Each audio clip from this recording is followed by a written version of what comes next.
And it would just feel like that was it. I think it was good while it lasted. This story starts in March 2022, when I found myself approaching my 9-month pregnancy weight. Things had to change. Before I start my story, let me introduce myself. My name is Jael, and I'm a stay-at-home mom and aspiring pro runner. This wasn't always my story. About 4.5 years ago, I found out I was pregnant. This was January 2019. Before giving birth, I weighed about 100 pounds. I was very, very skinny, lean. I had been working as a fitness model. Through the course of my pregnancy, I gained 50 pounds. That was the most I ever weighed in my entire life.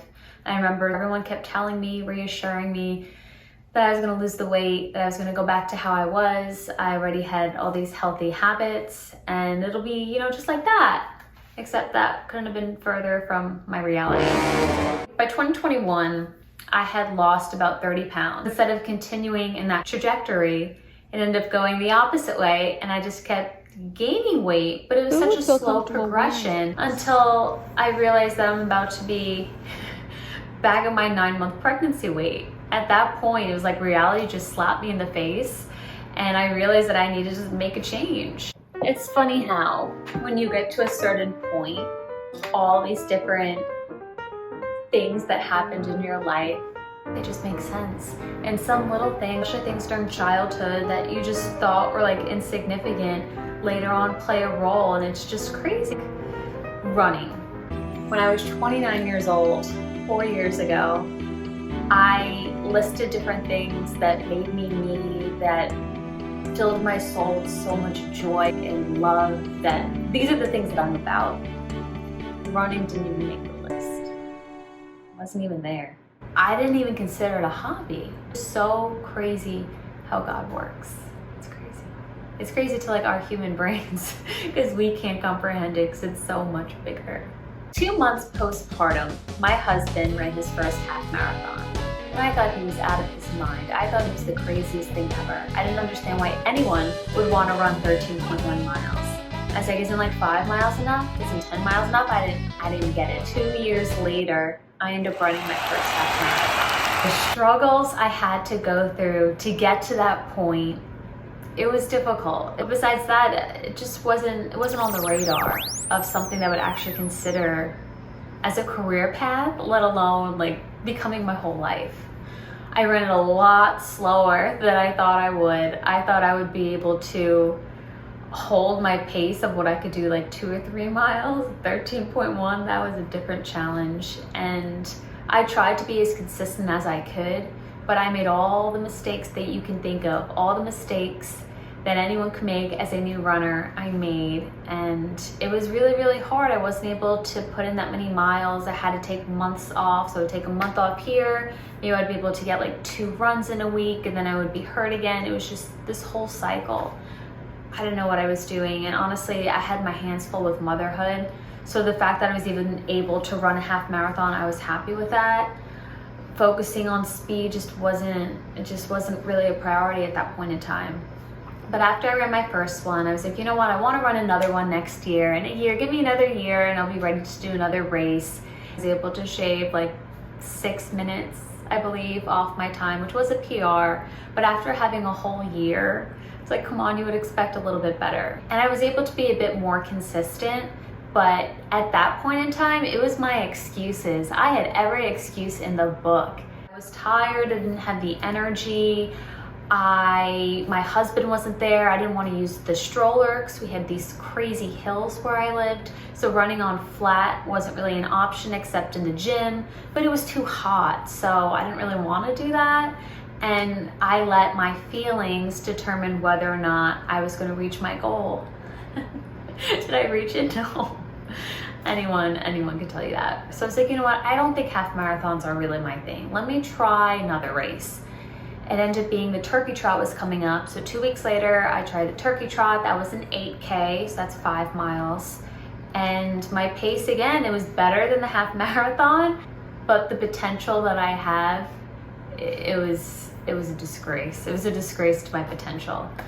So after that, I was like, things need to change. That's it. We really need to focus on our speed. I was like, stop with the long distance. Let's do a 5K. You know, let's just buckle down. Let's actually be serious about this for once. Let's have a plan. Let's stick to it. Let's stick to the plan. Because again, I have so many plans. But sticking to the plan is a different thing.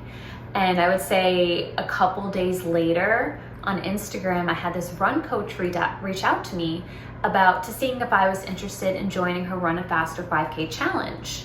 At first I was like, oh my God, this is awesome. And I was like, wait a second. I was like, who is this person? I was a little bit skeptical. So I was like, let me pray about it. I was like, there's probably a reason like this is happening. Like, it's not coincidence. I never did a group challenge too, and I was a bit nervous. I'm an introvert. I get very, very shy. So I was like, let me pray about it. And I really felt like God was leading me in that direction. So I was like, you know what? Let me just do it. What's 30 days? What do I have to lose? And that decision to take that step, that leap of faith, which I didn't even know it at that time, but that decision changed my whole life. And I am so grateful to you, Coach Allie. You changed my life. And before I continue on, I'm gonna get emotional. But learning discipline. Discipline is the practice of training your mind. Training. You have to train it. So in order to train your brain, you have to start doing things that are hard, doing things that you don't want to do. Taking these small steps forward, running in the middle of the day, adding more hills, adding a stroller. I think, do I want to do any of those things? No, I don't. Single day, choosing the hard things because you're choosing growth, because you want to be a better person than you were the day before. You're doing it for your future self. So I tell myself, future Giles needs you to show up today. The Giles you are now is not the Giles that you want to be in 6 months, a year from now. You want to get better. And I want to reach my full potential. That's what I'm trying to do.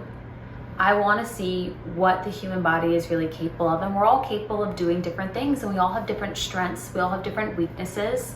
But I truly believe when you put your mind to something and you figure out what do you want more than anything in this world, where you would be the happiest person if this was your life, where you would be willing to make sacrifices in order to make this dream a reality, that you're willing to put in the hard work, because it's not easy.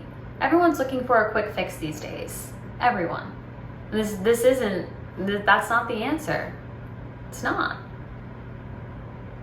You have to put in the hard work, day in and day out. You can't just do it for a little bit. I tried that. I tried doing it for like a couple weeks, even for like a month or two, and then you stop. You can't stop. You have to keep going. But the thing is, it gets easier once you keep going. It's like after you start doing it for a couple weeks, after you start doing it for a couple months, it gets easier. And then you don't feel that resistance. That resistance isn't as strong because you already trained your mind. So I remember at one point that I thought I was going to be stuck forever. And I would look back at pictures from years ago, from before motherhood, and it would just feel like that was it. I think it was good while it lasted. It's like, what's happening? Is it just getting older? Like, that's what happens now that you're getting older and you're in your 30s? It's like, why are other people able to snap right back? Like, why am I now at my 9-month pregnancy weight 3 years after giving birth? What's happening to me? Just know that it is possible to change the situation that you're in, to have a better life, to make different decisions that will lead to a new reality. We are all capable of such amazing and great things. We all are. I don't ever want to hear anyone say, oh, it's too late for me, because it's not. It's never too late. It's never too late. This channel is all about my journey, and I also want to share with you guys my healthy lifestyle, because I have learned so much over the years, and it's something that I continue to educate myself on. I'm passionate about holistic health, so I will be sharing more all about that, different health tips, different recipes. It's probably about motherhood, about the challenges, about mindset, about different things that have helped me. I want to share with you guys. Thank you for watching. I love you guys. Like what you saw, hit the subscribe button. If you have any questions, leave them in the comments.